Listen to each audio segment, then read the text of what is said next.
Hello and welcome to A Star to Steer Her By, episode 385. Ooh. I'm Chris, and joining me today are... Ames. Jake. And Ghosts. And nobody. Yeah, Caitlin is stranded on the Hiawatha somewhere, but sadly we blew up trying to rescue her. Hiawatha, how you doing? Most of us got back safely, except that one misogynist. Oh yeah, that fucking guy. Yeah, we'll talk about him. I knew he was getting blowed up, but carry on.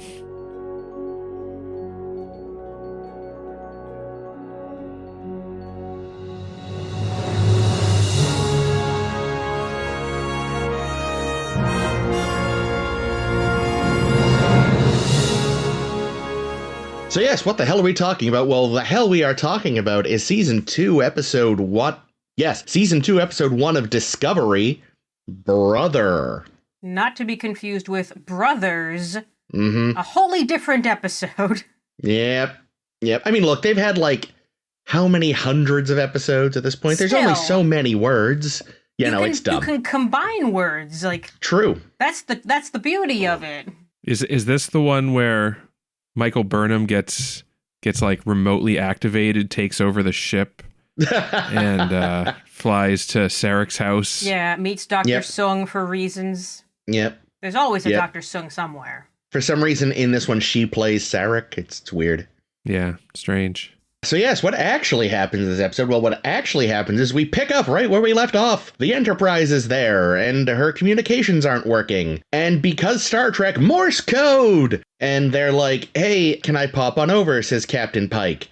I'm a bring an engineer and a security officer and a science guy. And Sarek and Michael are like, oh fuck, we know who the science guy's gonna be, and it ain't Bill Nye or Beekman. Damn it. Yeah, but how can I use Morse code if I haven't used any SCODE already? What? I don't get it. How can I use Morse code if I haven't used any SCODE already? That's a bad one, Jake. Holy shit. No, that's fuck you. Don't clap him. That's actively bad.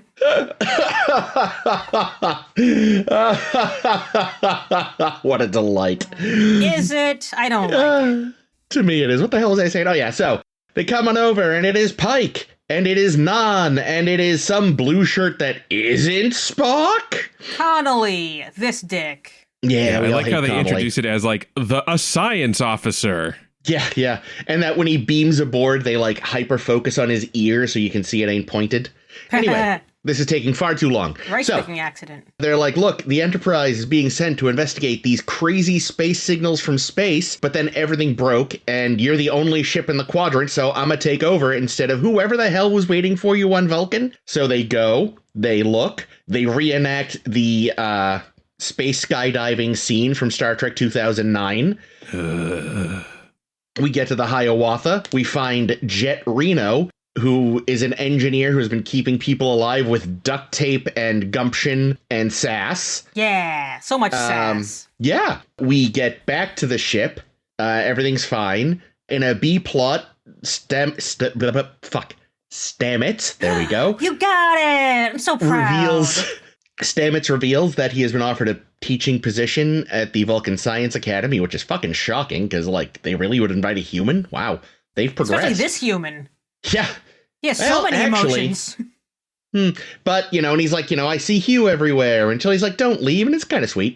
Meanwhile, though, Tilly had been like, hey, Michael, on this asteroid you're going to, there's, crazy space rock. Please bring some. And she tries to, but can't, because the transporter won't lock on. So they do this crazy thing where they just yank a big chunk into the shuttle bay and say one of the dumbest fucking lines this show ever has. Is it that was easy? Where's my button? I wish it was just that was easy. Oh, man. Easy. So unnecessarily easy. I like this show, but there are some lines that stand out as real clunkers, and two of them are in this season. So Michael's like, hey, Captain Pike, you're sticking around. What? Can I go see Spock? And he's like, oh, yeah, Spock took, like, super vacation. And she's like, oh, can I go, like, poke around his stuff? And Pike is like, I mean, yeah, privacy doesn't exist in the Star Trek universe. Go access his personal logs. Which she does, but thank God she did, because it turns out Spock has been having nightmares of the very things they're trying to investigate. Ooh, and season 2 begins. Oh, my God. Are you teased? Be teased. Well, I mean, I'm this teased. whole episode is one giant Spock tease. There it is. That's the title Jake wants. Ah, that is better than mine. He literally asked me to take a note that says, remind me to make a dick joke. Yes, Spock tease, that is good. Oh, and yeah, I forgot to mention, we see some weird red moth at one point, but they haven't named it yet. Yeah, the thing about this episode is, it's setting up the season, so it's doing a lot of that. It's got a lot to set up. It's got a new captain. It's got all these new things. It's got an action scene, because of course it does. And at about the 45-minute mark, I'm like, this is still going on. Jake, how much longer is there in this episode? And there was still 15 minutes to go. And it's like, oh, God, this is a longie, and I was very done. So it was a full hour then without ads. Over an hour of episode. Yeah, it was terrible. I don't know. I felt like this was a big step down for me from season 1. Was it? Oh shit. In terms of tone and things making sense and Tilly regressing back to Sonia Gomez Pixie mode. Like Tilly started out like this manic person that was, just very frenetic. Like that's how she was introduced in the first few episodes she'd appeared in. And then she kind of toned it down and I started to like the character more. And then in this episode, she's back to that, to just like and I guess we kind of saw this a little bit in the short trek last week, but I'm disappointed that they've kind of regressed the character back to that. Yeah, she had you could have one scene of Tilly being a bit awkward, but there were like 3 or 4 scenes of Tilly being too much this episode.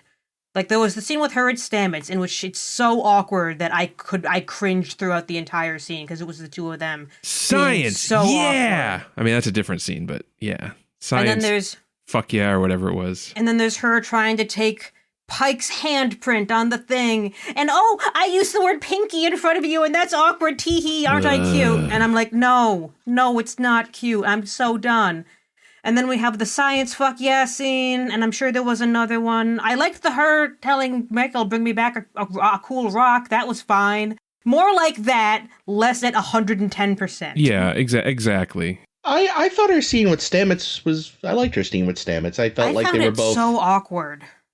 I mean, it was kind of awkward, but I mean, I don't think either of them were like, I don't think she was manic. She was just, I don't know. I think it's that they played into the awkward more than they needed to. I'm just going to say something. I don't think that Mary Weissman and Anthony Rapp are strong enough actors to carry that scene together. Like, they're fine, but I don't know. I thought they were doing quite well. Yeah, I don't know. I read it as understated, not maybe mediocre acting. But I guess it might look different to different folks.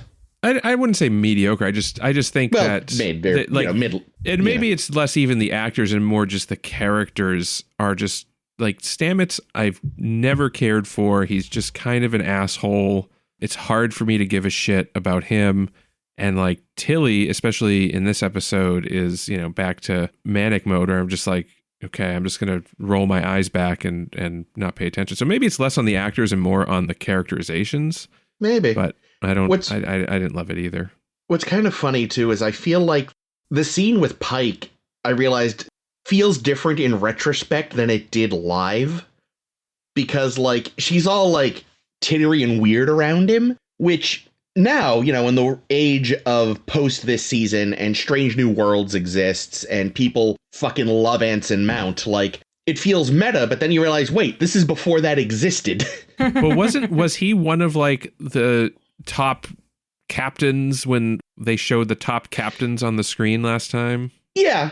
I mean, so like he's already somewhat of a legilegendary figure, it sounds like. Yeah, but it feels like it felt meta, even though I realized it couldn't possibly be. Yeah. Like the, however, very consciously meta scene a few minutes later, where Pike is like, "What the fuck are your names?" Oh my God, too much.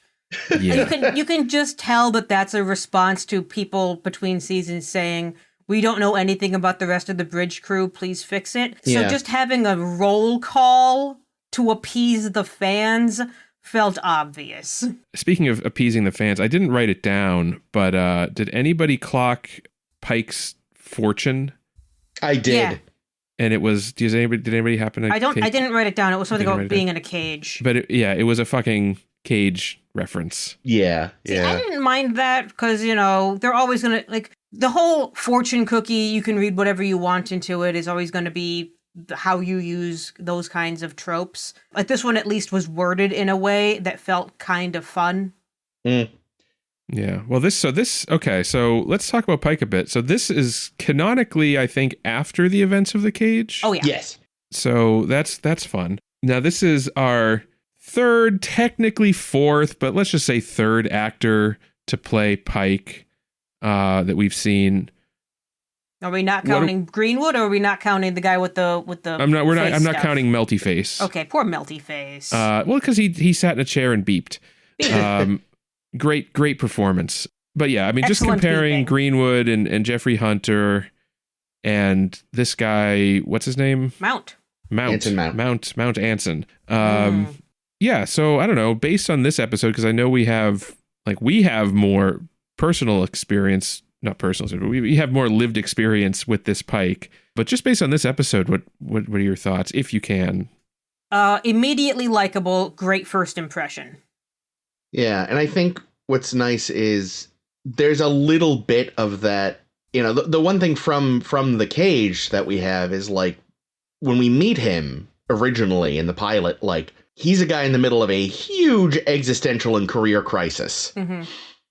And, we talk about maybe part of the problem people had with the character with that initial pilot, that obviously the public didn't see for years, was just the fact that he was such sort of a glum figure. But it was because we were seeing him right after something had gone disastrously wrong, so we didn't really get to see him otherwise. But having said that, this much cheerier version still has, like, a bit of existential angst in him. They go on about how he feels guilt for having missed the war. Yeah, it's like survivor's guilt, and it hits Spock too, he says, which is fascinating.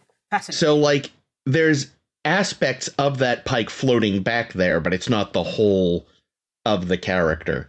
And he has the good sense to sort of, like, acknowledge very openly, like, yeah, so your last guy, that's crazy, but let's go. Yeah. I liked Mount in this. I thought he did a good job. I think he'll grow more into the character over time, but especially the hair.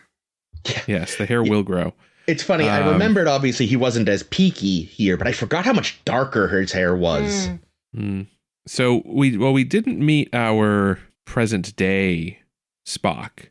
We did get some Spock flashbacks to baby Spock, who seems like a bit of a prick. Doesn't seem to like Michael Burnham very much. Very illogical, this child.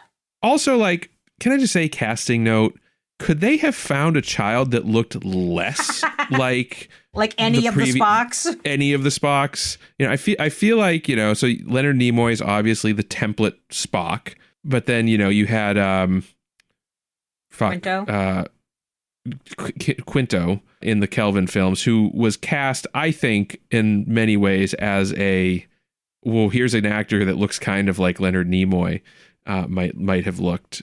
And then you have this kid who's like, yeah, he's an adorable little kid, but, like, his face is completely differently shaped. Like, people's faces, I know they change as they age, but, this kid's got, like, a round, pudgy face. Spock is, like, known for having a long face. Yeah, very angular face. Well, it doesn't help. This kid already clearly has a very round face, and then putting that fucking wig on him. Yeah.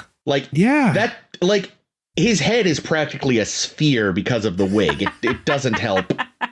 Like, this poor kid just couldn't look goofier. And I'm sure with normal human hair, he looks less silly, but... Nope, always this silly, this kid.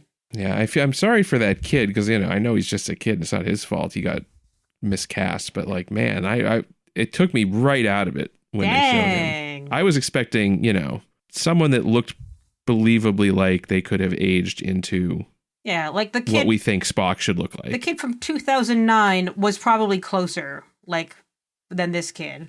Well, I think the kid in 2009, I think I could totally see growing up into Quinto at least. Yeah. This kid, I don't know if I can see him growing up into Ethan Peck. Thank you. Yeah. But, it's one of those things. Like, sometimes they try hard with that sort of casting. Other times you're like, fuck it. It's astounding how much they don't try sometimes for those things. That there was a cut scene from the movie In Bruges that would have featured Matt Smith, the 11th Doctor, as a younger, oh God, what's the actor's name? Fuck, the guy that plays Voldemort. Oh, I don't know. Why would I know that? But and they were talking adult Matt Smith. There is no universe in which Matt Smith ages into that guy. It's like, I feel like that's probably half the reason they cut the damn scene. It's like, this is unfucking-leavable. Yeah. Yeah, unless you're doing full facial prosthesis and stuff like they did with Joseph Gordon-Levitt and Bruce Willis in movie Looper. Which actually I will say they look great together. What's funny, I remember seeing that and I was like, yeah, I guess I kind of buy it. There's one moment where Joseph Gordon-Levitt does this smirk that is like an exact face Bruce Willis makes in The Fifth Element. Yeah. And at that point, any sort of suspension of disbelief was there at that point. I was like, I don't know about, okay, nope, you know what? I fucking buy it. We're good. Oh, that's awesome. But yeah, so anyway, little Spock, kind of a prick. Yeah. The worst kid. Yeah, I can see why Amanda was so excited to get a human child in the house. But then it turned into Michael Burnham and she was disappointed again. My God, I love fucking Sarek, who's like, yes, I was hoping to teach empathy to Spock, so I can judge him more. God damn, Sarek. God damn, you're the most Sarek's foolish a big dad. asshole, too. And that's the thing. It's like, everyone gives Worf a lot of shit. No wrong, he is a terrible father. But Sarek might be worse. He's just quieter about how bad he is, so it's harder to notice. Actively bad choices for his kids. Worf just wants nothing to do with his. Yeah, that's also bad, don't get me wrong, but at least he is not experimenting on his. Yeah, well, and to be fair, we haven't really seen any other Vulcan parents other than T'Pol's. True. And T'Pol's mom also seems detached, I guess. Yeah. Until she's kind of revealed to be a space rebel. A space rebel, and then she's a little more loving, I guess. But yeah. While we're on the Spock thing, I want to share a thing with you guys. That's very exciting. Where's my share screen button? So, the house that they used for Sarek's house is this beautiful house I think it's in Toronto. Yeah, it's in Toronto. It's called the Rosedale House. Oh. $28 million. Or the Integral House in Rosedale. I don't know. It's. I found a website with this house. It's very pretty. It's going to be Canadian dollars, right? Probably. But you can click through on this site that we'll share on the Facebook or some shit and see this pretty house.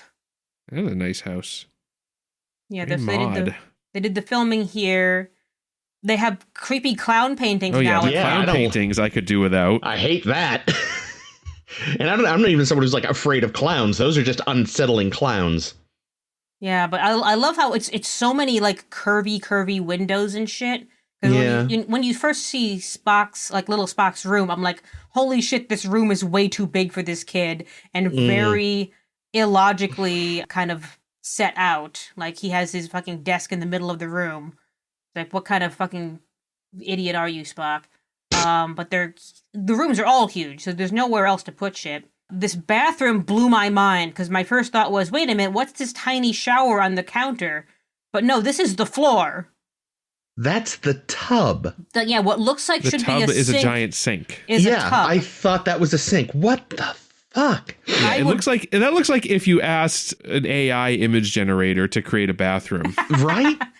I would feel unsafe getting in and out of this tub without slipping and breaking my coccyx or something. Don't walk into that bathroom drunk.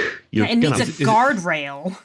I'm expecting a bunch of apes to show up and start freaking out over that shower, though. What? And start beating each other with bones.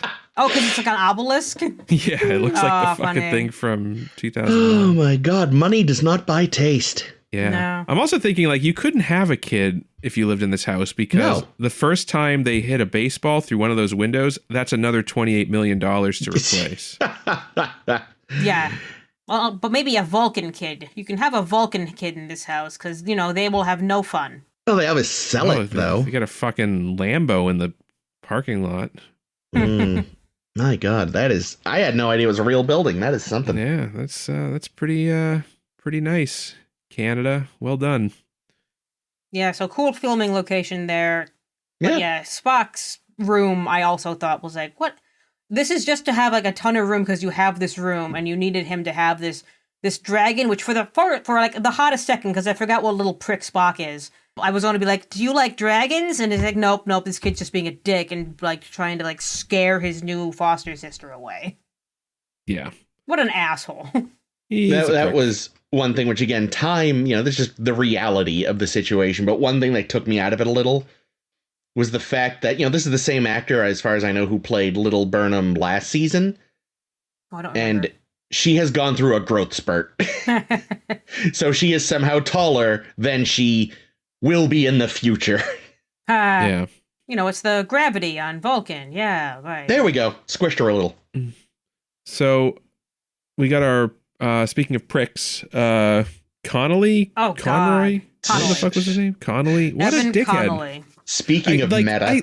That's another thing that they do. I mean, it's not just this show, but like hack TV writers are like, okay, let's introduce a character that's obviously a bastard so that we can kill him off and nobody will feel too bad about it. Yeah, like, are you supposed to celebrate when he dies? What was it's supposed to be like a cathartic death. It's supposed to be like, fuck this guy. Oh, he's such a smug prick. Oh, look, and he got killed for his smug prickness. Yeah. Serves him right. What's funny is, and I doubt they did this on purpose, but the actor bears a passing resemblance to the guy who plays Arnold Rimmer in Red Dwarf, who is similarly a wicked, uptight douchebag, but he's like a series regular, so there's no they don't make him quite as ridiculous because you're supposed to kind of at least want to watch him on some level. But for me, it's like this added element of like, he also looks like this famous pre-existing science fiction prick. Yeah. See, I would have actually kind of liked, like, okay, maybe if they toned down his prickishness by like 10%. Yeah. But then kept him around as a character to be a foil for Burnham, maybe? Because Burnham's the science officer of this ship, presumably, right? Yeah. I think. Yeah, I think so. So you have now like competing science officers. But, they killed him off too early for there to be any real conflict there. Yeah, well, I think that was, again, that was clearly some, like, meta writing.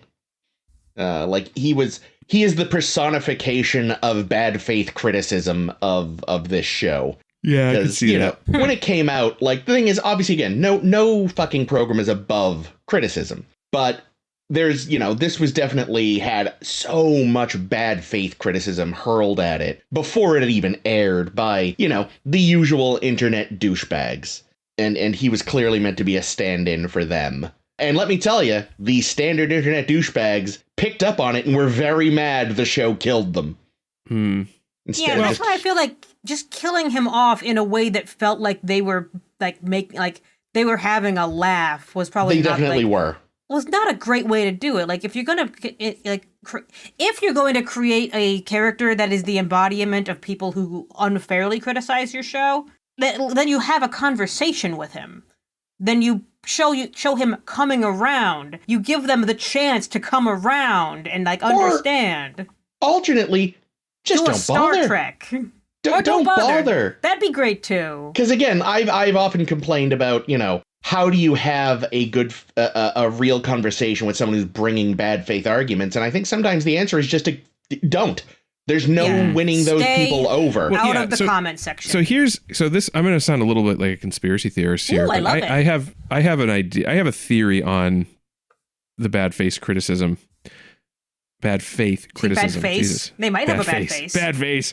Bad faith criticism. I think that social media teams and people that are like responsible for promoting shows these days deliberately amplify right? and bait and highlight bad faith criticism, because there's frequently, and especially with this show, there's frequently a counter force that comes into play where like people then vehemently defend it.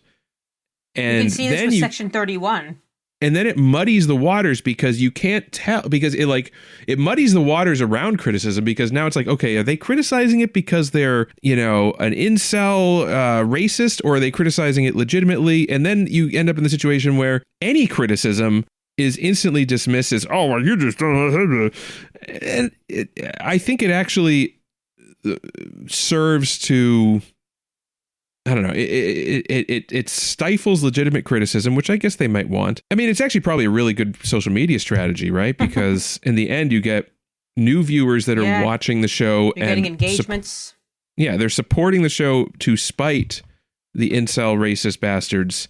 And then you're also stifling any legitimate criticism, because it just gets kind of lumped together with the bullshit criticism. Yeah, honestly, I don't think... I mean, I'm sure some have... like kind of purposely poked the bear. But honestly, these reactionaries are just so hair trigger. You don't even have to do anything. Yeah, but you also don't have to pay attention to them. No, you don't right. have to amplify their message. You don't have to create a character in your show. No, I agree. That's right. I think because he's so like, this character was a bad idea because of what it so obviously is. But I mean, like on social media, you can ignore it, but because the people, both the reactionaries and the counter-reactionaries, are just going to have this argument regardless. It's exhausting and awful, and I hate it, because it's infected all media. It is... Yeah. I mean, like, and it's so funny watching these types when something they've, like, screamed about pre-release for ages comes out. If it fails, they get to go, see, we were right. And then if it succeeds, they act like they were never criticizing it. No. If it succeeds, they say that anyone who likes it is a bot.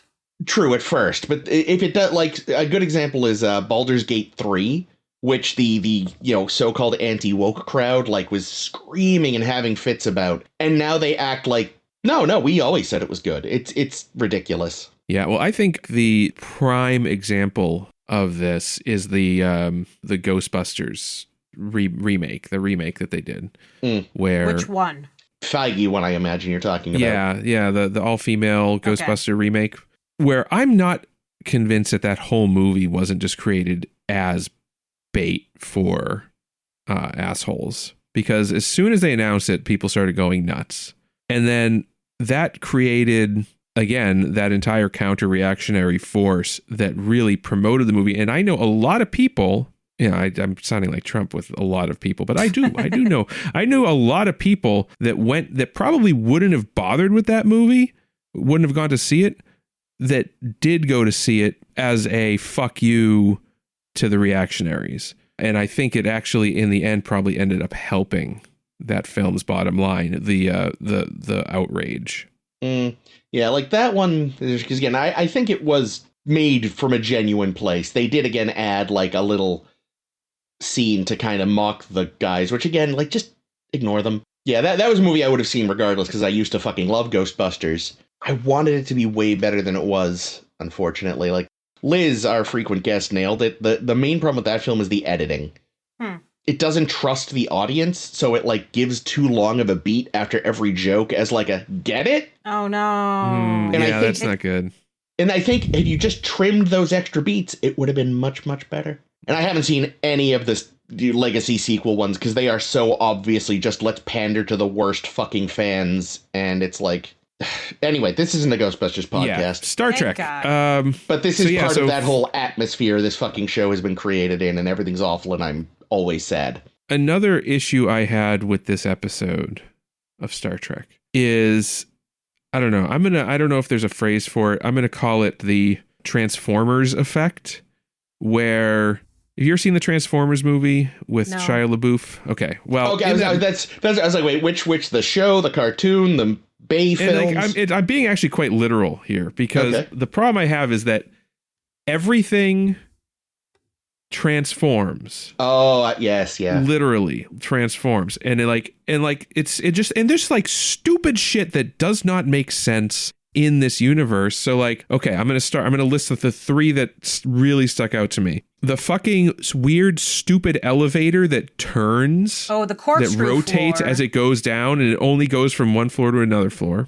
Mm-hmm. Where they used to just use a turbo lift or like. Well, don't even get me started on what we see of the turbo lift. So we've seen turbo lifts in Star Trek for decades, right? Going back, I don't know if we ever see. Yeah, well, I guess, yeah. Anyway, we've seen turbo lifts have been a staple of Star Trek for decades. Yeah. And what we know about them is that they're basically elevators, but they also can go side to side. Like the Great Glass Wonkavator. Yeah, but every time we've ever seen a turbo lift, it's in a shaft. Mm-hmm. It is in a self-contained shaft because you know what? Starships, you need to pack a lot of shit into a starship. Yeah. So most of that space is going to be taken up with plasma conduits and Jeffries tubes. And that one person's 2-story lab. Right. And then you have like rooms, laboratories, hallways, sick bays, quarters, living quarters. And then they show in this episode, and I know we see it more, this turbo lift. I'm going to call it the turbo lift nether space. Yeah. Because it's just like this giant, vast, empty space in the starship that serves no other purpose than to be, if you're going to do that, just make, instead of having turbo lifts at all, just make every turbo lift door just a transporter. So it's like you just punch in where you want to go and you just appear there. Why is the fucking ship hollow? Why is the ship hollow? Why is it filled with nothing? I don't like it. Stop. Make it stop, Star Trek. Spores. It's where they keep the spores. No, they keep the spores on that planet where they grew, and I timed the scene recently. It is under 2 minutes that they grow all those spores. Nice. Beautiful. Okay, so the other Transformers thing, that wasn't that was a tangent. That was a turbo lift tangent. Oh, no, there's more. Other Transformers I hated are the spacesuits that transform into EV suits only when you need them to. When you like tell they're not them just to. like every other time we see an EV suit, you have to suit up. But these ones are like press a button, get an EV suit, or it's voice activated. Voice activated. And like here's another thing I hated about the spacesuits. Sorry, I'm on a rant right now. You are. Just you're on for the ride, and if you don't like it, tune out. A ride down that corkscrew elevator. So when Pike and company arrive, they're in the TOS colors initially. Yeah. Yep. But they're just wearing their normal uniforms. When they change into their spacesuits for piloting the fucking ships, they're in color-coded spacesuits matching their TOS colors. Discovery wouldn't have those. Discovery doesn't have the color-coded uniforms. Why would they have color-coded? Fuck it. All right. They sent over the ones from the Enterprise because that's the ones that fit them. They replicated them. Special. Got it.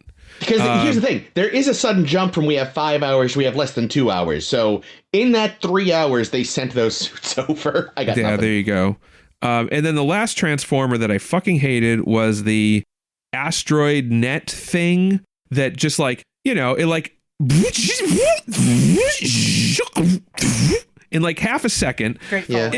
And it just fucking looked stupid. It looked stupid. It didn't look realistic in the universe. It took me so out of it. And it's just like, man. And then like with the skydive scene, which I know they were in little fucking pods. I'm going to call it what it was. It was a fucking skydive scene.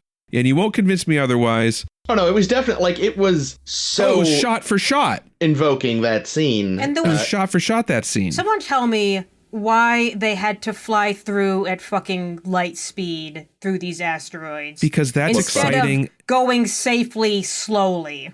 Because they had 11 hours to fucking do that. Yeah, but then they get to the asteroid and they have like a 15-minute chat with Reno instead of like, we gotta go right fucking now. Let's tour your lab. Let's meet your floating bots. Let's pat the heart that's in the case. Give it some treats on the top.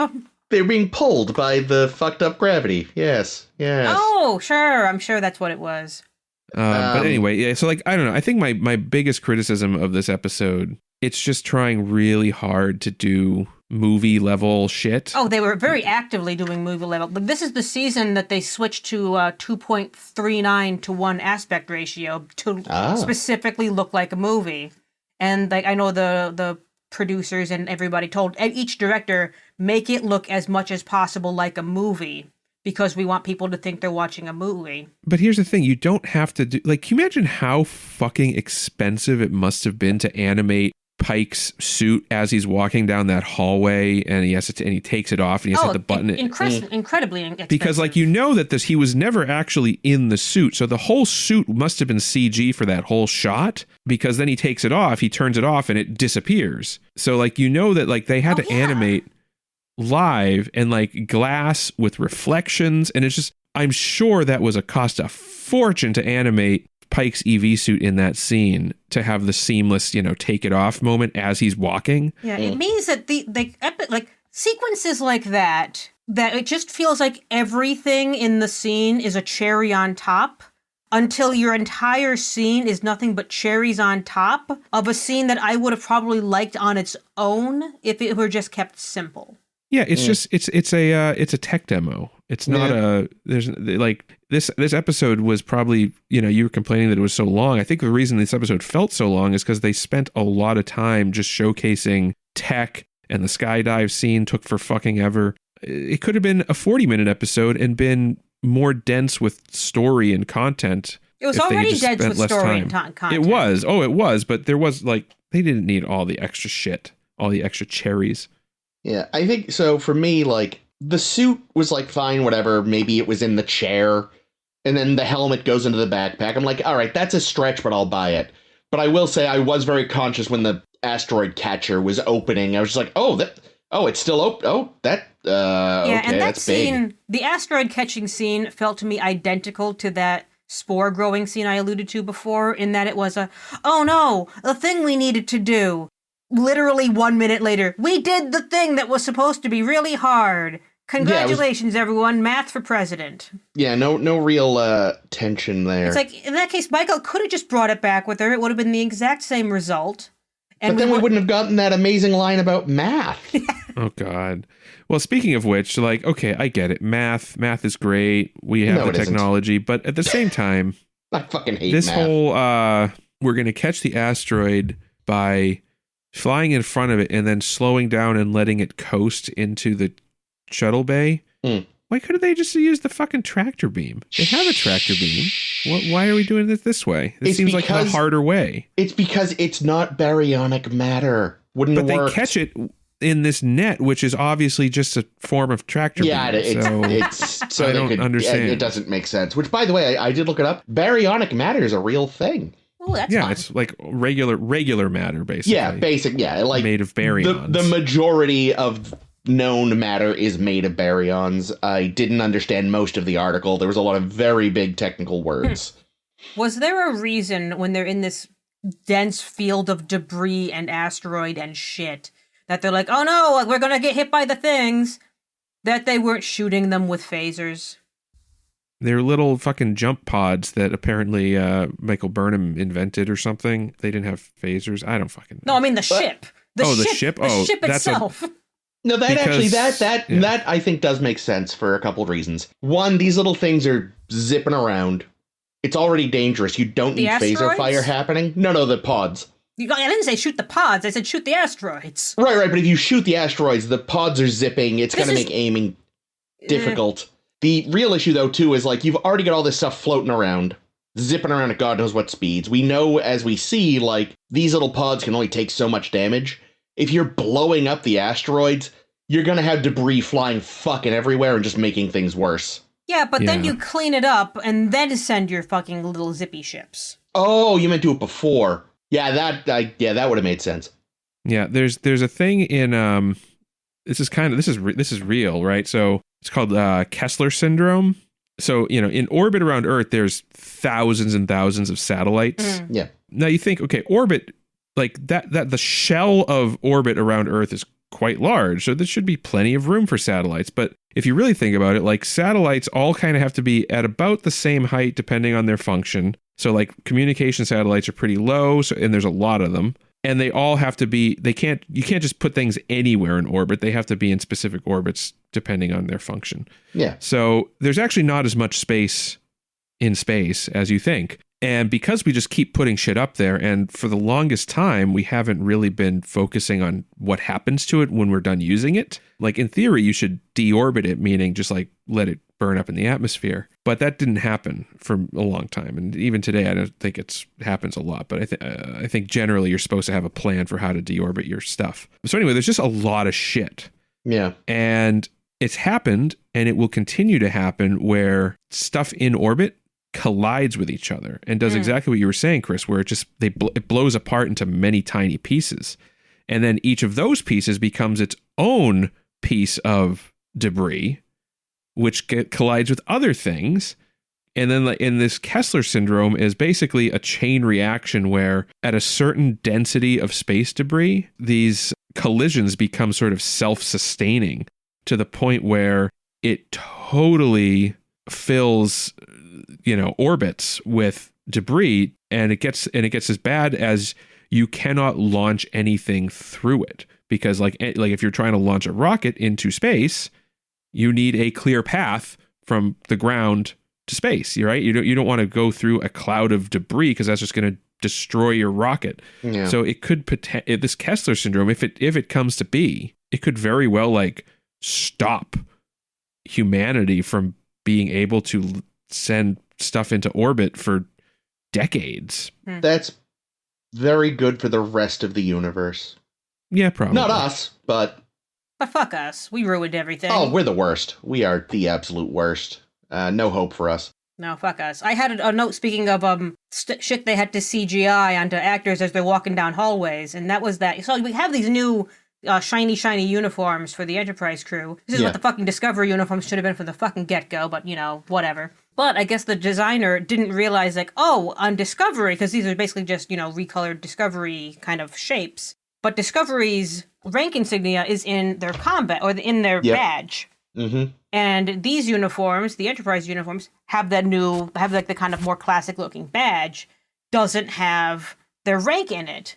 Yeah. And originally they had forgotten entirely to include rank anywhere on the uniforms, and they had to digitally add the stripes on the sleeves. So thank God this isn't the 2009 movie and the women get to have fucking sleeves. So they added the stripes in post. I forgot. I remember hearing that at the time. I completely forgot till you started to say it. It's like, oh, I know where this is going. Yeah, they forgot. They forgot the stripes.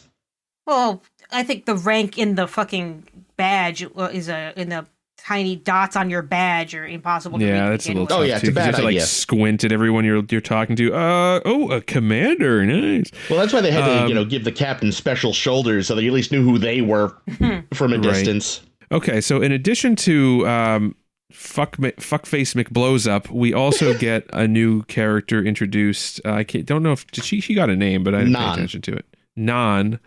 The Barzan woman? Who's a Barzan, which I thought was cool. I think. I mean, I don't know if they definitively identified her as such, but based on the mouth breathing apparatus, which you recall from that TNG episode. The Price. Yeah. So that was kind of cool that we see one of them. Yeah, it's exciting. Good times. Oh, we did actually. So I missed this years ago when I first saw the episode, and I know we've discussed it repeatedly. It sounds like that Stamets lab is also the engine room, because Tilly said they were retcon converting it. Yeah, it probably is, but they are saying now, because you say they're converting it back to a standard whatever. Yeah. Because I didn't even think about that little back area that goes sort of back into the ship, the red thing. It's like it's vaguely reminiscent of the Enterprise's engine room, the TOS one. Yeah, where it's just kind of a bunch of tubes going backwards, because the pipe organ, as they call it. Yeah, because like the idea of the big glowy cylinder engine room wasn't a thing until the TOS movies, and even those, for at least the first couple of films, still had like a chunk of it go back for a ways too. Like it really wasn't until TNG when it was like it's just the big up and down shiny tube as the engine, or at least the antimatter reaction chamber. So that, I guess, answers that, sort of. If, like you said, Ames, probably a retcon, but it works. Jake said. Jake said, sorry. No, I'm retconning it. You said it. Yes. Yeah, I thought what is Stamets doing playing his recordings while he's in the middle of an engineering and with around people? Yeah. Stamets, go to your own quarters if you want to reminisce. Yeah. Not while you're on the clock, dude. Well, he's just, he's on Facebook while at his desk. I assume only he can see and hear the thing because of the what's it on his face. It'd be weird if other people could see it. Yeah, I think it was some kind of VR situation. But again, why are you doing that at work? That's weird. I feel like, I should say don't do it at work. But again, I have also been on social media at work. So yeah, but you have an office or at least a desk or like a cubicle or something, Chris? I have a desk in an office at the moment. We're moving, so it's a little weird. So you have your own desk. You're not just in the middle of a floor surrounded by engineers doing work.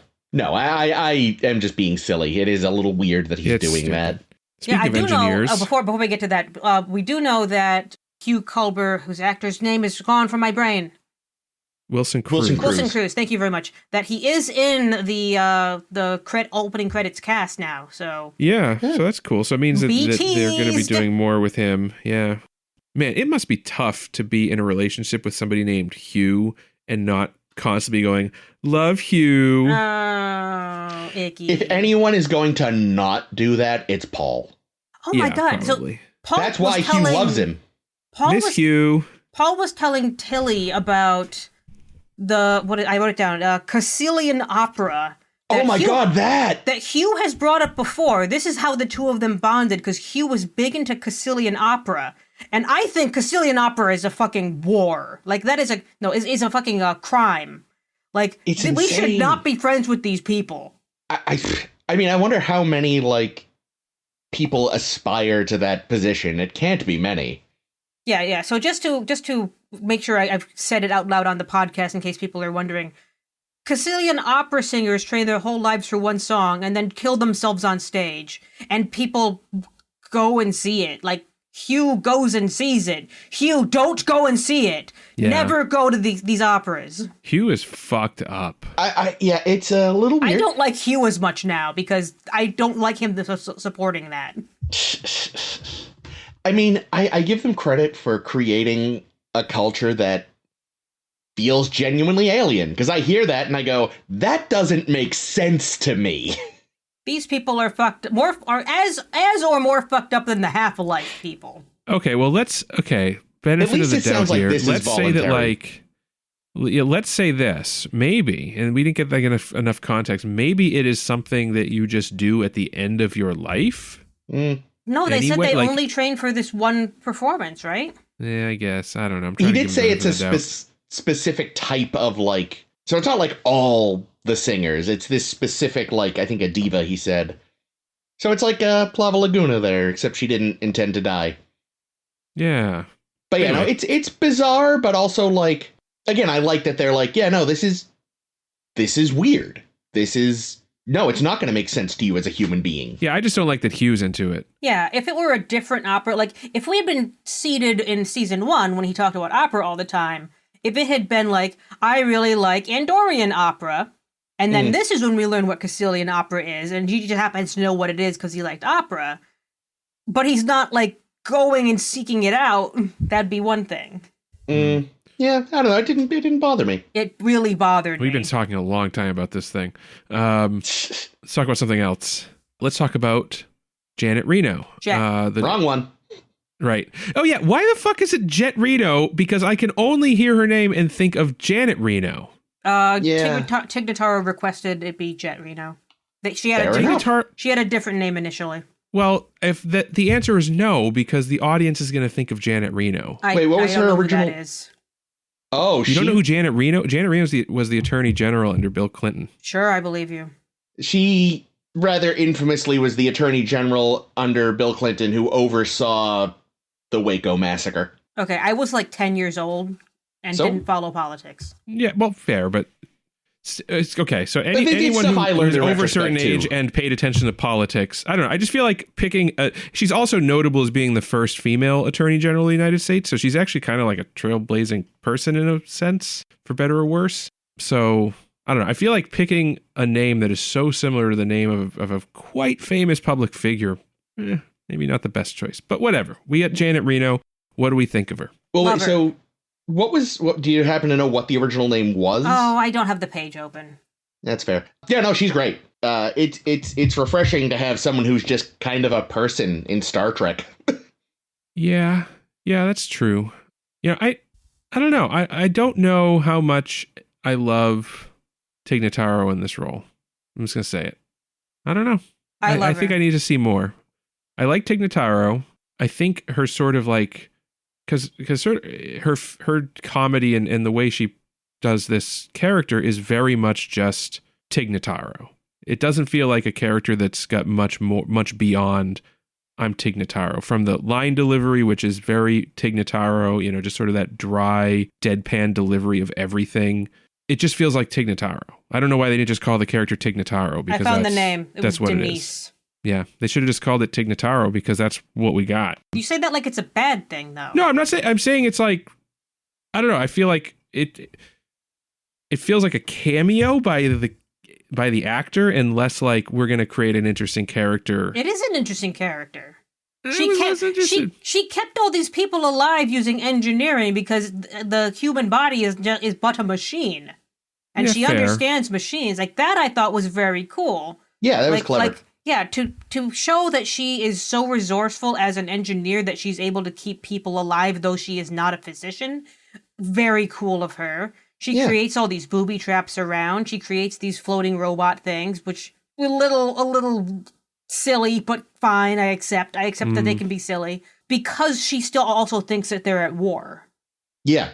Like that's an added interesting element of, oh yeah, I needed to know that I could trust you, so I had to set up all these security elements while I'm keeping these people alive and waiting for reinforcements, or waiting, for rescue that if they hadn't randomly stumbled across this would never have come. Yeah. Yeah. Didn't Pike even say they didn't even scan or they didn't even show survivors down there on a scan? Or something? Yeah. Well, I think they said that the sensors weren't working because of the weirdness of the asteroid. Okay. I feel like they should have been able to find survivors or find life signs to propagate a rescue team, because otherwise you're just putting people at risk for no fucking reason. Well, yeah. That was a whole plot point. I know, and I don't like it. The whole plot point was everyone was like, "Yeah, let's just get out of here," and then Pike was very insistent that they go because there could be survivors that we just can't tell. So if there's even a chance that somebody's alive, we got to go find them. It's Pike making a bad choice based on existential the plot needing crisis. Oh, right. Yeah. I was gonna say the whole Jet Reno not knowing they're not at war anymore reminds me very much of these stories out of World War II. I think there are multiple ones, but there's like one in particular where these Japanese soldiers who'd been stationed on like remote Pacific islands basically like never got the memo that the war was over and they could leave. So there was this one guy in particular who I think was like on this island for decades, literally decades, defending his post, and like would fire at people that tried to approach him. And like only when they got his former commander out of retirement. Wow. Just he was still alive. And like, to go and like officially relieve him. Only then did he stand down, because he was just so devoted to this idea that he was, his last orders were defend the island at all cost. And that's, God damn it, what he's going to do. Oh, that's what Zora did in Calypso. Like, I have to stay here because I was told to. It's like, yeah, but everyone's been dead for centuries. Yeah. Yeah. I don't know. I think it's blasphemy. I love Tig Notaro. So. I love Tig Notaro, and I'm wanting to see more. I don't think, and maybe it's fine. Maybe it's okay. If you had never seen her in anything else, would you have minded in this episode? Yeah, probably not. I guess knowing Tig Notaro and knowing her comedy kind of predisposes me to be like, wait a minute, you're not acting. You're just here. You're just saying the lines as yourself. So that's the thing is, for me, while I was aware of Tig Notaro, I haven't, to this day, somehow have not gotten around to seeing her stand up. Oh, she's hilarious. So I basically, when they first introduced her, that's exactly who I was. I was like, I hadn't seen her other work. So I'm just like, sure, Sure, this is great. And, again, yeah, I guess maybe I'm tainted a little bit because I know her other work. So, but yeah, it's and I'm sure it's fine. I'm sure it's fine, and I'm sure I'll grow to like the character too. Yeah, and it's fine. I found the thing about Denise the same time you did, Ames, and apparently she took Jet from Joan Jett, and later did say, like, on a podcast, like, yeah, I realized later it ended up sounding too much like Janet Reno, but funny. But yeah, no, she's great. And again, I think it's nice to have someone who's just kind of a person on Star Trek. Because Star Trek, like even O'Brien, who is the closest thing to a person in a lot of ways, because he's just an enlisted man, can still be very sort of a Star Trek character. She just feels like somebody who's in Starfleet, but is not the usual kind of Starfleet thing. So they gave the Doctor on the ship like one line this week. Pollard. I called it out when I saw it. I was like, yay, Pollard got a line. And I was like, oh, cool. Okay, so are they going to do something more with this character? Which, no, the answer was no. But they kind of had a perfect setup for something with like Jet Reno's improvised medical care. Like, if the Doctor had been reviewing these patients and being like, oh my fucking God, this person has a heart that's not theirs, that's outside their body. What the fuck do I do with this? Maybe don't name that character Valentine, by the way. I thought that was a joke. I thought that was a Jet Reno joke. That's what because the thing is, the problem is every other character she just calls by their name. So it's like, wait a minute, did she call that guy Valentine as a gag, or did the writers not think it through? What's the gag? No, I thought it was a Jet Reno making a joke about that his heart is out of his body. Oh, maybe. Yeah, Valentine's Day, hearts, Oh, I thought it was a reference you were referring to or something. No, just... I always assume with you, Chris. It's always Batman or some shit. Nope, this time I'm just, I really hope for her sake, because they mentioned that, like, she basically stayed behind to keep an eye over these people. I should hope some medical staff also had, and maybe they just didn't survive the crash, because otherwise those are the worst doctors ever. It's like, yes, random engineer, you stay with these dying people. We are going to completely say, fuck you, Hippocratic Oath, and leave. Yeah, my assumption is too many were, too dead. Yeah, that's kind of what I would assume, too. Far too dead. I want to move on to a different character, because we have been talking for fucking ever, because this episode was so long and had so many things. Sure. But here's the thing that, from the moment I saw it in, a fucking trailer or some shit, I already disliked it and thought it was backpedaling in the wrong direction, is our new character Linus, who I adamantly dislike. I fucking hated that asshole. He's fucking sick. He's walking around. Dick. He's fucking walking around the ship with a sickness, and then he fucking sneezes on somebody. Now, never mind. He sneezed on Connolly, who we're already predisposed to dislike at this point. And we celebrate because we don't like him. But no, fucking Linus, that is unacceptable behavior. If you're fucking sick with something that is giving you the sniffles, you stay home. Or you wear a mask, but preferably you stay home. Yeah, this is Starfleet. If they're living up to their ideals, you have infinite sick leave. Yeah, and even if you don't, I'm sure the Doctor could fix you up like that. That's anyway. True. And all right, so already you're fucking up. Secondly, you don't go into a fucking elevator and not be like, someone's getting on the elevator. Hey guys, you get the next one. I got a thing. No, you warn people before they get on, and then you absolutely don't sneeze on people. Into the elbow, bitch. Yeah, into the fucking elbow, or into your shirt. I don't fucking care. You don't turn your head. Like, even if he had not turned his head, if he just stood there staring forward as he had been, he would have just sneezed on the door, which would have been gross. But no, he deliberately turns his head so that he can sneeze on another person. Linus is an asshole, and fuck that guy. He should be fired out of a fucking torpedo tube, okay? Because that guy sucks, and I hate him. And I never want to see him again, and I know we will see him again, but I fucking hate him because that is disgusting. I just thought it was funny that, this guy we've never seen before is there, and, the way Michael talks to him, he's been there the whole time, and they're old buddies, and it's like, what? Yeah, and she understands his language like he's a Wookiee or something. I like his language, I like his look, but I hate the way that they treat that scene like a joke. Because in the trailer where they first were like showing like scenes from the upcoming season and shit, they show that scene like they're doing a trailer for the Orville. Yeah. And you just get the impression when you're reading between the lines that, oh, they know that people like the Orville more than people like Discovery. Let's try to be a little more, let's try to incorporate more levity like they do in the Orville. So they just literally took a joke that belongs on the Orville and put it in their trailer. I remember the initial trailer, there was definitely a very self-conscious effort to be like, we're more lighthearted this season. Like the original version had Fly Away by Lenny Kravitz under it and all this. They were definitely playing up the like, it's fun, it's action, it's this, it's that. So yeah, they were clearly trying to be like, you know, we're I mean, hell, they literally have Pike say it at the end of the episode, basically, like, let's have some fun, ruffle some feathers. Yeah.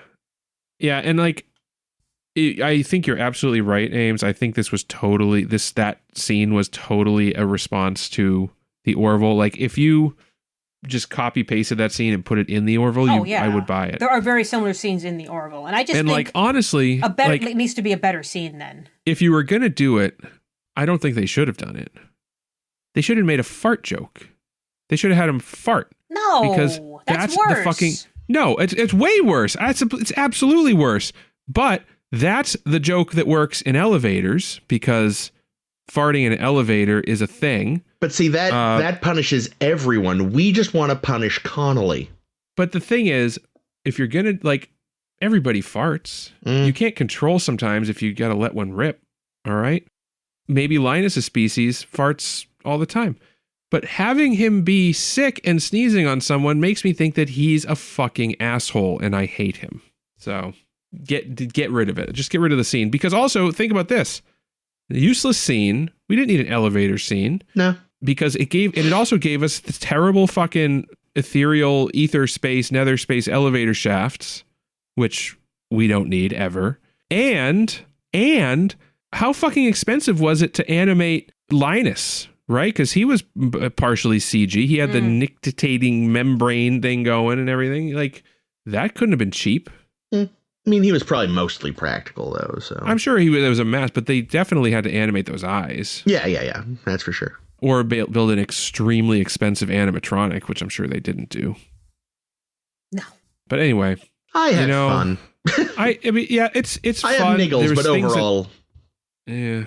I don't know. I feel like this episode was a big step down from last season for me, and that's not saying much. I like the characters better in this episode than I like the characters in season 1, except for Linus, who I can't stand.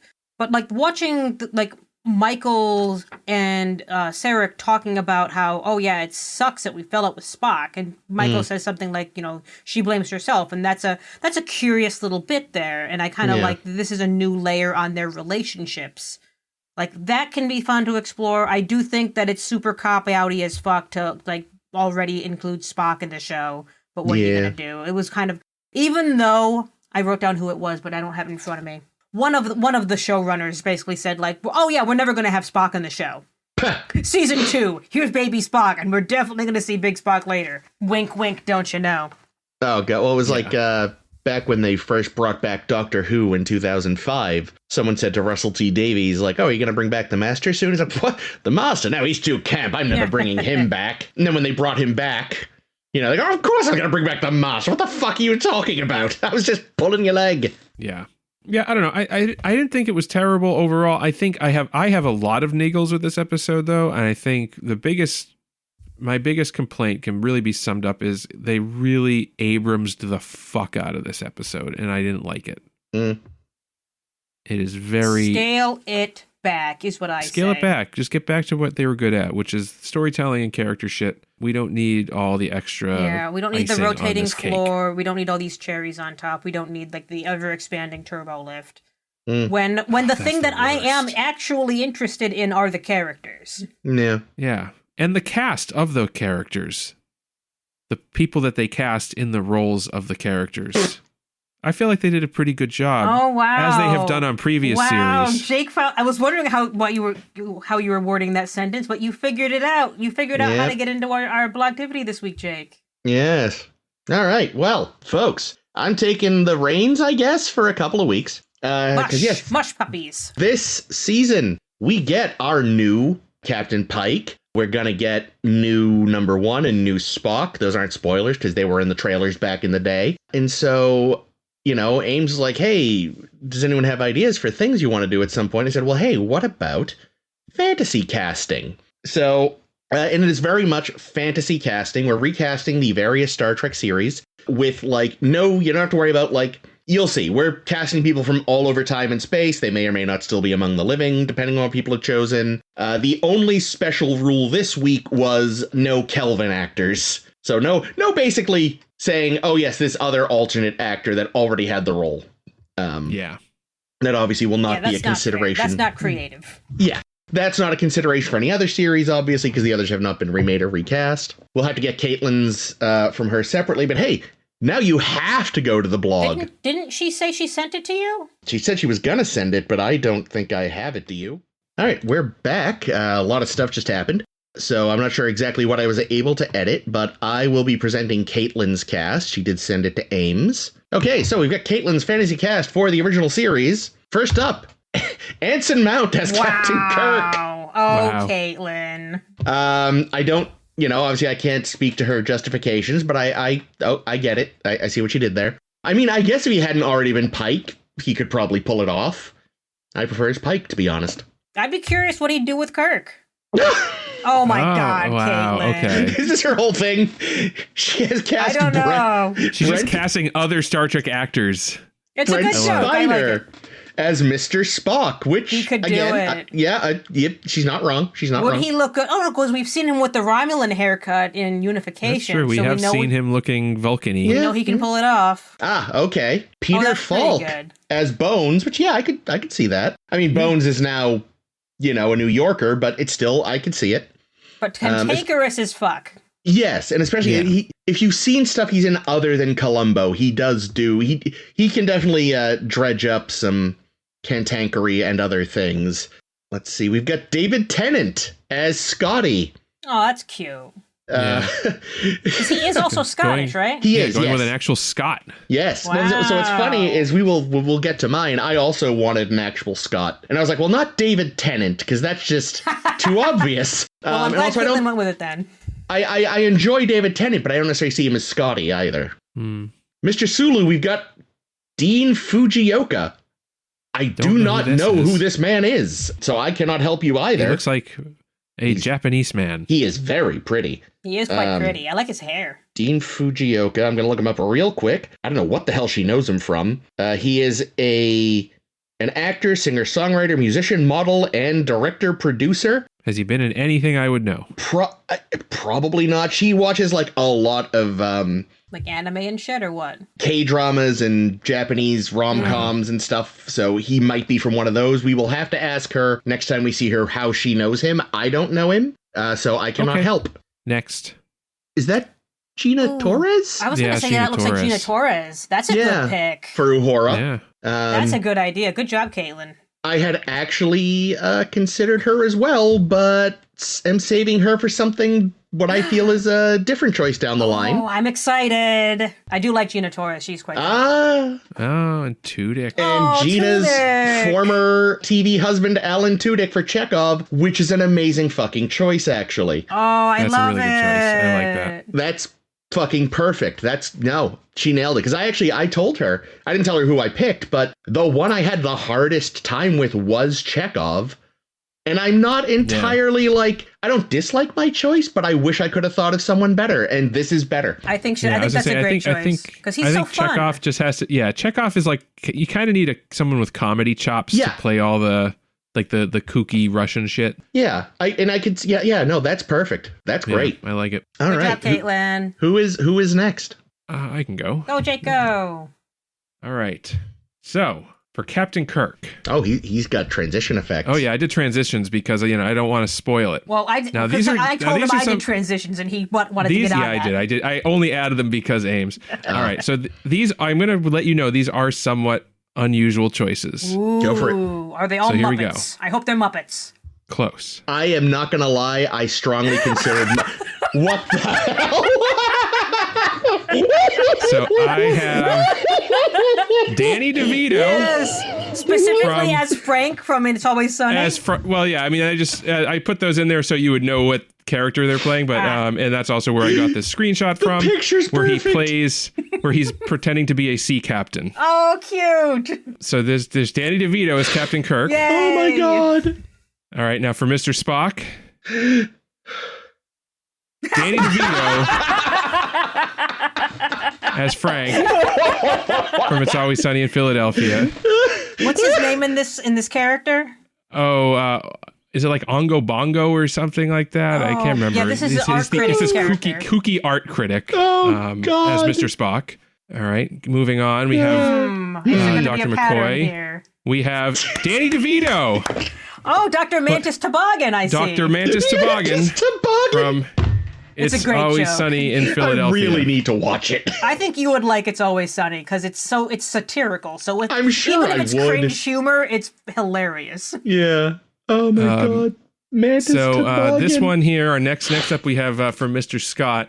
Now I was trying to think of an actor who really like embodied both Scott's sort of irreverency as well as his alcoholism.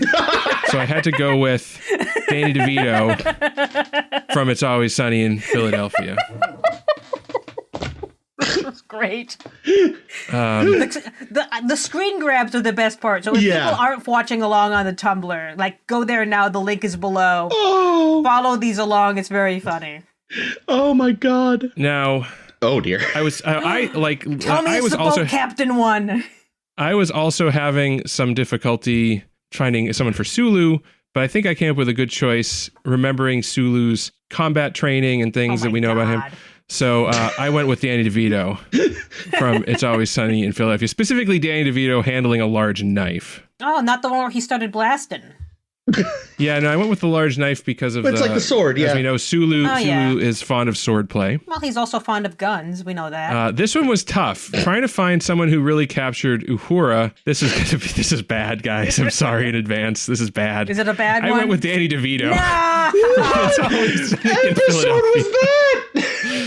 Oh no! This is Danny DeVito playing a character in I think it's technically brownface. Yeah, it's that Latina character. That he's playing a Latina.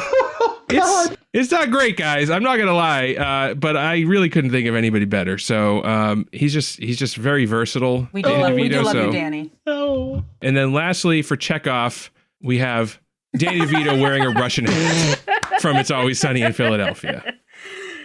Oh, my god. Okay. Anyway, that was a little lark. I actually did a real one. No, there's another one. Oh, because those were all very funny. Sorry, folks.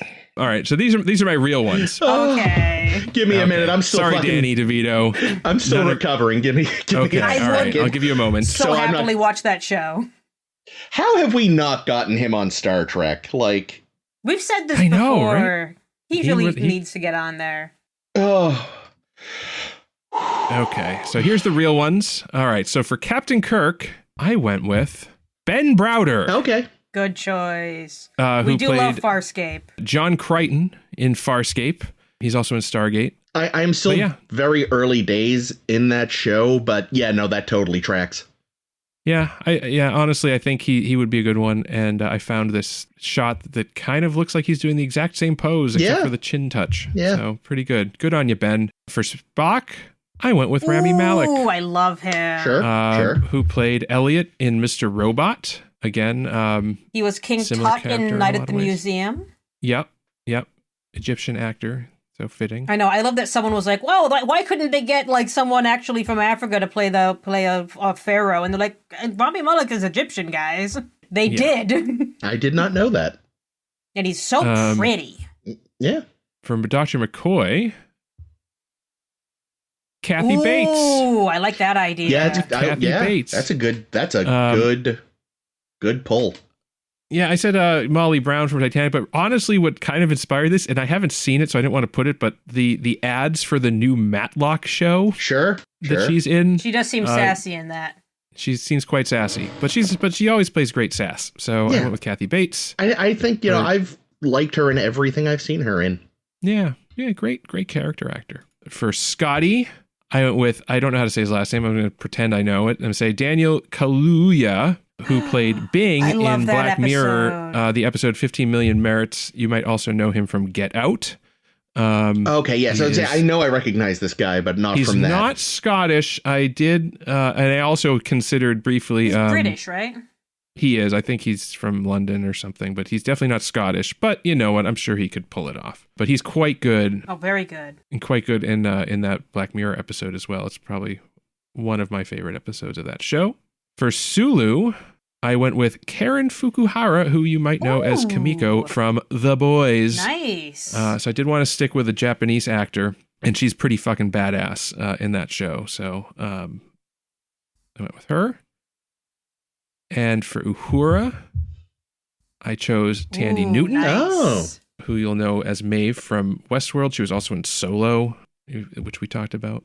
That's right. They drastically underused her in Solo. Yeah, and then killed her off in like one of the first heists.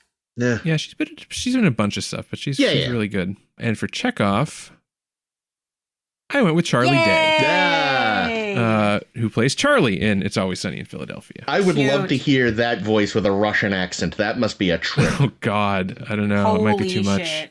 All right. That's it. I like that. That's good. And good. That fucking Danny DeVito bit was too much. Good job, Jake. Was that I came up with that literally this morning. I was like, I should do a joke one with all Danny DeVitos. And then I had to go hunt around for the screen grabs. You did good work. That's a very productive morning. Good job, Jake. Here, I'll go next. Okay. And you'll see why in a moment. All Charlie Day. Oh, that would be a hell of an episode. Okay, so for my Kirk, and this is going to be hella surprising, so watch out, prepare yourselves. Also Ben Browder. Yay, Ben Browder. I love that Jake and I are the same person sometimes. Perfect. But I love Ben Browder. I recently was clicking around on Tumblr one day, and someone had a post about how man, we need more examples of like wholesome male actors who aren't pieces of shit to women and all this stuff. And it was and they just naming Star Trek actors because it's that's where you find good people apparently. And then someone's like, but also Ben Browder. So I'm like, oh good, now I feel great about liking Ben Browder. Yeah, and you chose a publicity shot from Stargate. I did, which he's also in addition to Farscape. So very cool. Yeah. Good choice. Oh yeah, he's excellent in that too. And also you can't have a Ben Browder without a Claudia Black as your Spock. Fucking yes. It was. Nice. She would make a good Vulcan or Romulan. It was very tempting for me to put Claudia Black in fucking every role, but I think her as Spock would be most interesting to me because she has that kind of I have emotions, but I know how to restrain them, and I'm a badass, and I think she could rock the eyebrow. Oh, yeah. Nice. And also, it means that Ben Browder would have his emotional support Claudia Black wherever he goes. That's true. That is true, because, yes, for those who don't know, she played opposite him in Farscape, and then she played opposite him in Stargate. And I'm not complaining. I love them together as well. So I kind of needed them together. I went a slightly different direction with my McCoy because I wanted someone who has, the level of cantankerousness and sass, but also has that very distinct voice. And I was like, who's got the most distinct fucking voice is Shohreh Aghdashloo, who I fucking adore in everything she touches. She's in The Expanse, is one of her most pivotal roles. We saw her recently. Star Trek Beyond. Yeah, as Commodore Paris, I want to say. Yes. In Star Trek Beyond. And she nails everything she touches. Yeah, that's a good choice. Yeah, so I thought her as a McCoy would be a good, fun thing to do. Scott, I kind of struggled with, so I kind of wanted someone who was super versatile, who whenever you see in the thing, you're always excited when they turn up, and that's Rachel fucking Dratch. Oh, interesting. I could see that. I wouldn't have thought of it, but I can see it. She can play absolutely anything she wants to, and I'll be like, Rachel Dratch is here, and that's how I kind of feel about Scotty. No, that's fair. I can't lie, I kind of half thought you'd make it Tig Notaro. Nah, I wish. For Sulu, Sulu was a tricky one because, he's so stoic and like interesting. And I'm not sure if this is still the best one, but I still kind of like, take the compliment, George Takei, Zendaya. I considered Zendaya for Sulu. That's interesting. I considered that. Yeah, just stoic and interesting, and I think she could do something fun because Sulu like needs more stuff to do, and I think she could do it. Yeah, I was seriously considering Zendaya, but then I was like, I wanted to keep it Japanese. But yeah, no, that's a great choice. All right. My Uhura, I'm also very proud of. So Uhura, like, has chops, but also can sing and has presence and charisma and that kind of cattiness, which I think is emblematic in Retta. Retta, interesting. I love Parks Retta. And Rec. Okay, I was saying, she's vaguely familiar, but I've never seen Parks and Rec, so... Yeah, she's in Parks and Rec. She also did a lot of stand-up, and like in one of her stand-ups, she just starts singing opera, and you're like, yes, I love this bitch. And she's also like a fashion queen, and I love her. Oh, nice. Now, really, for Chekhov, I need someone who could just elevate the character, who has like the comedy background, but is also versatile and can do whatever you want him to. And I ended up picking William Jackson Harper. Oh, okay. Ah, from Good Place. From The Good Place. And I picked a picture from The Good Place with the glasses, because without the glasses, he is just Smoke Show. And you're like, oh, damn, every one of these photos, it's like, holy shit, William Jackson Harper. Nice. That was a lot of fun. Those are great choices. Yay! All right. I guess I will take us home, as the kids say. Take it home, Chris.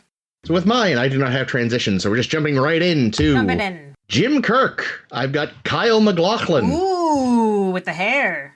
Specifically, like, late 80s era. Twin Peaksy McLaughlin. Yes, I just finished Twin Peaks, so that's probably influencing my choice. But I could see him doing sort of like a really good pre-Kirk drift Kirk. Like, sort of I could see that. Serious, but, know. Like, all the ladies keep coming to me. They do. Who could blame them? Yeah. For Spock, I've got Lee Pace, because I am still sad we were robbed of Lee Pace as a Vulcan. What is Lee Pace in this photo here, Chris? That is from a movie called The Fall. Yeah. Got a big hat hiding his Vulcan ears. There's actually a picture I wanted to use of him with like his hand up covered in blood as sort of a play on the Vulcan salute, but I couldn't get it to size right, so I just went with this one because it's a fun outfit. Cute. Nice. Lee Pace is a good choice. Yeah, that's a great choice. I want Chris. Lee Pace as a Vulcan. Could still happen. I want Lee Pace as everything. Now, admittedly, I think it's because I was thinking of Kyle MacLachlan. I was thinking of Fallout. So for Bones, we've got Walton Goggins. Yay! Nice. Yeah, Walton Goggins, great choice. He's got the drawl. I know he can do kind of grouchy if he wants. Next up, Billy Boyd for Scotty. Was he in Lord of the Rings? Yes, that is Pippin. That is Pippin.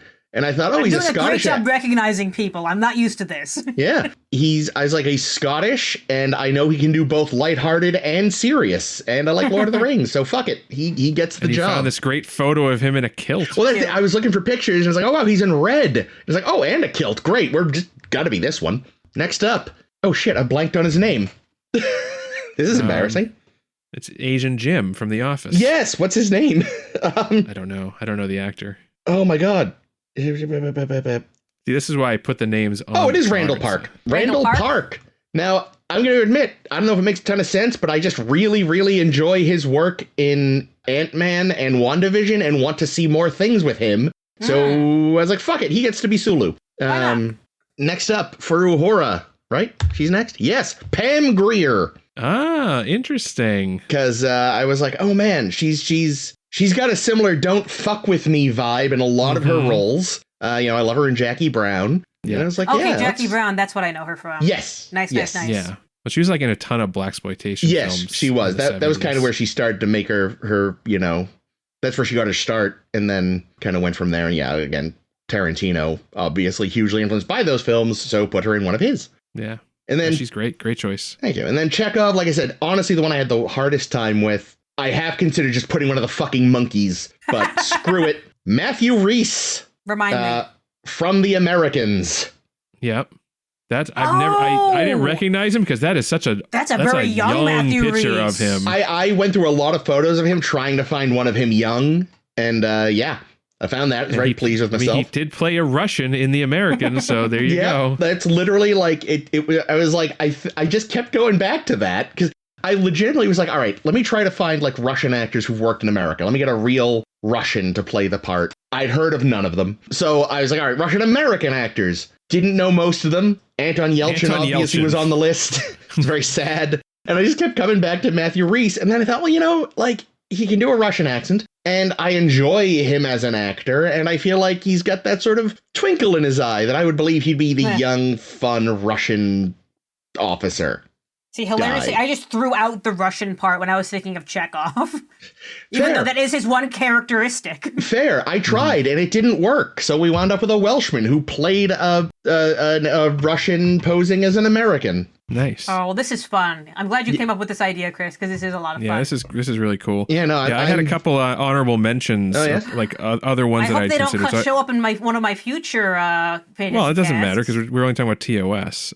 So, like, I was thinking about, like, I initially, before I was like, oh yeah, Kathy Bates. Originally for McCoy, I had Richard Dean Anderson. I could see that. Television's MacGyver and good. Jack O'Neill. No, wait. I see. I could see that too. You said Richard Dean Anderson, and I immediately thought of Ziggy from. What's his name? He's another 3-name actor, isn't he? Nope, Dean Stockwell. Dean Stockwell, not at all 3 names. There's a Dean in it. That's what it is. That's what the Dean. His name is Al. Ziggy is the computer. Right. I've only seen clips. Okay, I could also see MacGyver though. Totally could. Having said that, I could also see Dean Stockwell. Yeah. Anyway, well, that was really fun. So are we going to be doing the other series? Yes. Next week will be TNG. Ooh. All right. I've already.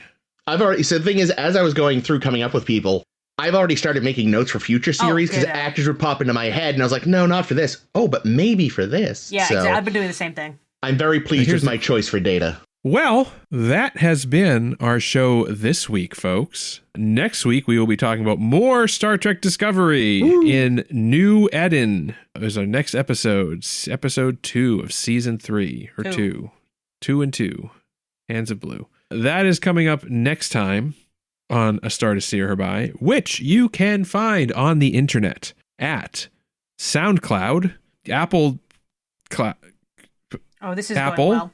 Other places as well, YouTube, Spotify, all the huge. As usual, check out our blog. You can read Chris's write-up about this exercise that we did with the casting thing on our blog. It's at Tumblr, SSHB Podcast, or sshbpodcast.com. Find us on Facebook, Blue Sky, lots of great Blue Sky content coming out. So yeah, definitely follow us on those channels.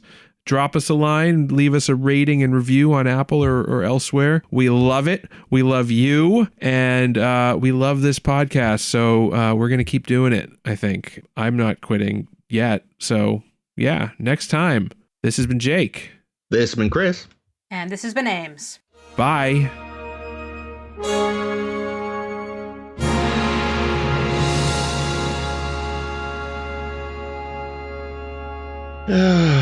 All right, unless something comes up naturally that's better, I am leaving a note for myself. Call this one Reno 911. Oh, that's good, but Jake has a better one. Fuck. He wins this round. Well, you haven't heard it yet, so. We'll get there naturally, I think. I imagine, yes.